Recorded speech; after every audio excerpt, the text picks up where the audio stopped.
Am I eccentric?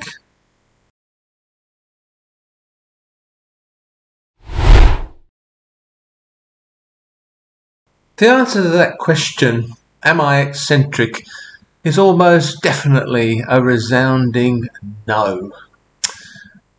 Let's think about what eccentric actually means. The word eccentric literally means out of the centre.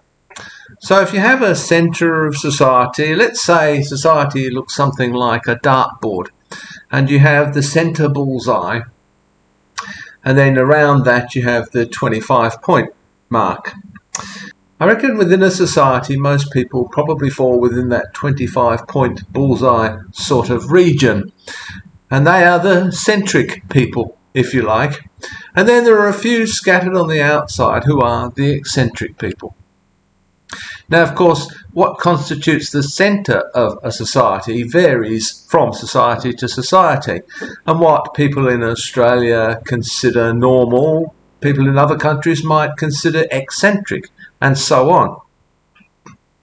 I think I sit pretty much in the centre of the circle.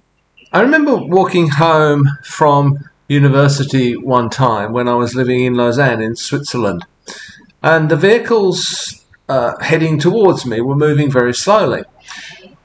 It often happens when I was walking home, particularly if it was dark and cold, as it was that night, I tend to enter into a kind of trance state and walk on automatic. Sometimes I'll suddenly look around and be surprised at how far I've actually come. It was about a 4.5 kilometre walk each evening from the university to my apartment. On this particular occasion, what startled me from my trance was the sound of a trumpet. Now, that's not something you expect to hear when you're walking past tennis courts and corporate buildings. I glanced upwards, expecting perhaps to see the 7 angels trumpeting the end of the world. Well, I could see no evidence of them, not that evening at least. It took me only a moment to realise that the sound of the trumpet, which was perhaps a little more jazz flavoured than you might expect from the angels, was coming from a white van that was moving slowly past me in the far lane. It was indeed the driver of that unmarked van who was, blowing his own trumpet as he drove. I suspect he was probably in violation of several rules of the road, but at that moment it really didn't seem to matter. At least he wasn't taking that important phone call that just couldn't possibly wait, or sending that urgent text message to a friend assuring her that he would text more information about when he could text her at the first opportunity. Now, Swiss society is a very conservative society, and in Swiss society that behaviour of the trumpeter blowing his own trumpet as he was driving along the road was eccentric behaviour. And it was quite refreshing to have my grey reverie disturbed by a little splash of colour from an otherwise plain white van.